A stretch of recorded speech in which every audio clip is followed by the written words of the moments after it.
Hello, Knights. This is Principal Fajardo broadcasting live from Shadow Hills High School for the Nightly News. This is one of my second videos that I'd like to prepare for you and present to you with some additional information as we continue to prepare for our transition to hybrid learning. All right, so follow along with me as I give you some additional information.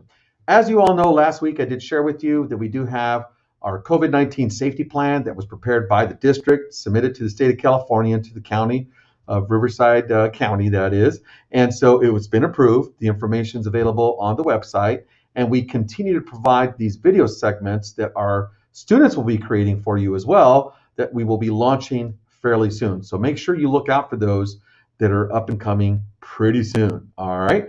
In addition, I wanted to take you to this particular segment that just discussed with you some of the safety protocols that you'll need to follow, right? One of the big ones is the mask, right? I'm broadcasting with the mask, guys, because I'm going to let you know it's not that bad, right? Wearing your mask all day, obviously, if you take it off once you go into the restroom, for example, just momentarily to maybe clean your nose, wipe your mouth, wash your hands, or obviously if you're eating something, you do remove it, right, when you're outdoors. There's an opportunity to do that if you need to, kind of reposition it if need be. But the one important thing is making sure that when you're in person that you do wear your mask. If you decide not to do that, you will be invited to join other students who are exclusively in distance learning. Okay, so it's very important that we let you know that the mask is going to be a requirement at all times upon entering school. Okay, and we do have masks available for you. Not as cool as these. I'm kidding. You actually have cooler ones that we've actually had made for you. All right. In addition, one thing I wanted to note is we have rearranged and reconfigured some of our classrooms. Okay. So it's very important that the classroom space that we set up for you, that once you become part of the in-person learning, whenever that time comes, you'll see that the desks have been separated by 6 feet and they're all facing towards wherever the teacher will be, the front of the room, so to speak, right? And it's important to make sure that we allow for those desks to remain in those positions. So this way we can ensure that we have socially distanced with the 6 feet around the entire insides of the classroom, okay? Now, in addition to that, we've also created routes for entering the campus, exiting the campus. As you exit campus, obviously, as I mentioned last week, you'll be picking up a grab-and-go lunch. And then, of course, there will be passing periods. So we're going to make it a point to put down directional arrows on our campus to ensure that you know the flow of pedestrian traffic. So it's going to be, for those of you that already have your driver's license, you're pretty familiar with following signs, right, when you're in your vehicle. So the same will be true for our pedestrian traffic, guys, all right? We're going to have signage up for that, okay? And so some of you also ask, well, Mr. Fajardo, what about the safety protocols for cleaning, right? Well, I'm going to tell you something. Our district has done a fabulous job. Our school has done a fantastic job in working with our custodial staff, working with administration, all of our teachers, all of our operations team to ensure that we have our plan in place, following the guidelines for cleaning, disinfecting, and obviously the ventilation of our school campus. Okay, so some of those things that you asked were what are some of those high touch areas that will be cleaned routinely, right? So you can see on this illustration, there are going to be areas like windows, right? The desktops, doorknobs, light switches. You know, these are things that are oftentimes touched by many. So we want to make sure that we routinely work with our custodial staff to ensure that those will be cleaned on a regular basis. In addition, on Wednesdays, as you all know, once we do transition to hybrid, Wednesdays are dedicated for asynchronous learning days. So there'll be an opportunity to have a more thorough cleaning of the campus, at least on a weekly basis, right? That's kind of why we wedged it right in the middle of the week to ensure that we have a more thorough cleaning during that time. All right, so that's a little bit about that in terms of the cleaning. The other thing I did want to say, which is very important, is that we did install some safety barriers throughout some of the offices as well as the classrooms, okay? Particularly for staff, right? We want to make sure that we also protect our staff in as much as we're protecting our students, okay? So the expectation there is to ensure students, not only are you wearing your mask, but you're washing your hands on a consistent basis. For those of you that may be using the antimicrobial, gel to sanitize your hands, feel free to continue to do that. Every classroom, we have installed a hand sanitizer dispenser Okay, for those that have a sink and a washing station inside the classroom, obviously we've outfitted those classrooms with the appropriate soap that's utilized to wash your hands. Students also will be provided, for those of you that are in person, with some sanitizing wipes. This will help you to kind of help clean down and wipe down your workstation if needed. So those sanitation wipes will be made available to you by your teacher for those of you attending in-person instruction. Now, I also had a couple of questions. Well, Mr. Fajardo, what's the classroom going to look like, right? Once we come back to school, we understand it's got to be 6 feet. We understand we got to wear the masks, but what's kind of the setup going to look like? Well, our team has done a pretty good job, and you'll see this to be the case for most schools, right? At the secondary level, where we've actually paired up the desks. And we did that so that way we don't have to move out so many desks. Plus, they serve also as a marker for us to set these desks up a little bit more efficiently when it comes to the 6 feet in between, okay?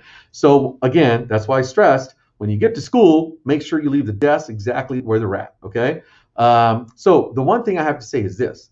Some classrooms we can fit up to 16 students, others maybe 17, others maybe lower. So we're looking at our numbers for cohort A and cohort B to make sure that we're able to accommodate for all those students that are going to be coming to school on cohort A and on cohort B.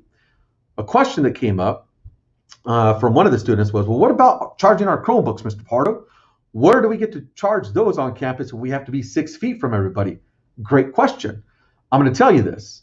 Your parents too. Please, everybody, make sure you do come to school with a fully charged Chromebook, okay? You're only going to be in school for in-person about 4 hours anyways, right? Give or take 20, 30 minutes. But it will be a minimum of the 4 hours. So you should be able to charge that up at home, bring it to school, make sure it's fully charged. Even if it means you got to power it down in between classes, again, because we're going to have limited, extremely limited charging capabilities of Chromebooks on campus. Again, we got to make sure that everybody is safe, guys. This is why it's going to be incumbent upon you to make sure that you do come to school with a fully charged Chromebook, okay? Because limited charging opportunities are going to be available, if not at all existent, okay? Because again, we want to make sure that everyone is safe and we follow the 6 feet of social distancing and not touching as many things that we don't have to, okay? So having said that, I'm going to move on to the next slide. You'll see another picture of a particular setup. You can see that the classrooms have been set up with 6 feet apart in between our desks. The teacher stations all have been equipped with a large format display. Okay, it's a 72-inch LFD is what we call it.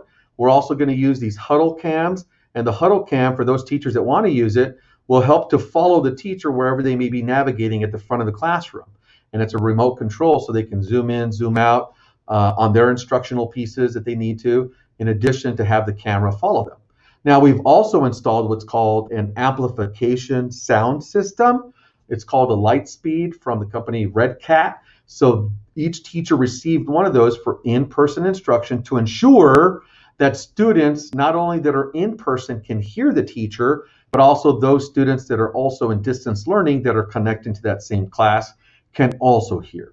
Okay, so all of those things we've provided for our classroom teachers. They've been provided with instructions on how to utilize that equipment.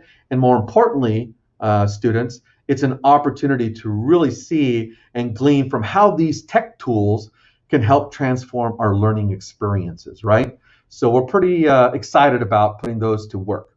In addition, all right, moving right along, okay, I also wanted to show you a little bit about restrooms, because somebody had asked, one of the parents, I believe, well, how are we going to supervise restrooms and what are the guidelines for that?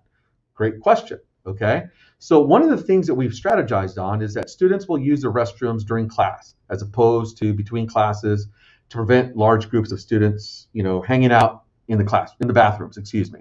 So the restrooms will be monitored by our administrative staff, our security staff, to ensure that we minimize the number of students per each restroom that's being used at that time, okay?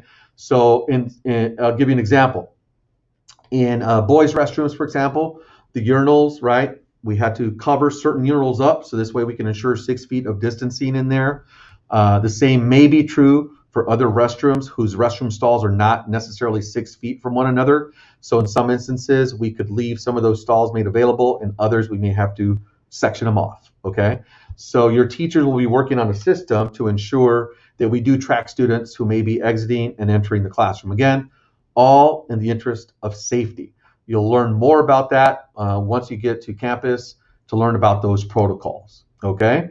In addition, I also wanted to make sure that you understood about, as I mentioned earlier, pedestrian traffic, that some of these areas, whether they're hallways or stairwells, will be designated as one-way traffic only, okay? So when you see signs or arrows that may be pointing up, down, or in one direction, please make it a point to adhere to following those particular directional signs. It's going to be very important for us to do that, you guys, and I hope that we can help you out there. And we'll send out friendly reminders. We'll use the PA system to friendly remind you all to ensure you have your masks on. Please make sure you do adhere to the signage, etc., etc. And because you're Knights, we're not going to have any issues with that, right? Because Knights do it right.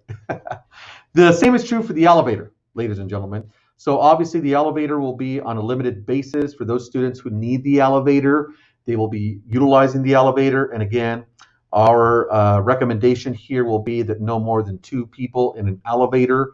Obviously the use of the mask is required, the 6-foot markers that will be placed in there. And so that's important for us to make sure that you folks understand how that is going to work, okay? And a couple of final things here that I wanted to touch on are some safety protocols that we have in place for water, okay? Now, somebody had asked, Mr. Fajardo, are there water fountains going to be allowed to be used for students? And the short answer to that is no. The traditional water fountain will no longer be the case, at least for the remainder of this school year, or until we're allowed for students to utilize a typical water fountain. So what we've done instead is installed additional water bottle filling stations. This way you can bring your hydro flask to school, an empty bottle, fill it up using these hydration stations, right?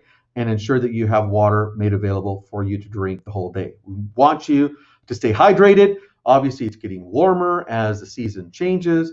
So we want to make sure that you folks understand that we did invest in getting additional water bottle filling stations across the campus. All right. So having said that, a couple of last things too, as I mentioned, it's important to make sure that you keep your 6 feet of social distancing when outdoors, indoors, before you come to school, in the lunch area, in the parking lot area, anywhere you go. Those signs will be made available for you to reference throughout your educational experience when we transition into hybrid learning for in-person instruction.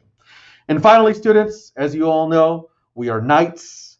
We know how important it is for you guys to understand the importance of our values of having respect, integrity, demonstrating your greatness on a daily, having honor, and more importantly, working together as a team, right, to achieve our common goal. Having said that, Knights, have yourselves a great rest of your day, and always remember that Knights do it right. Thanks all.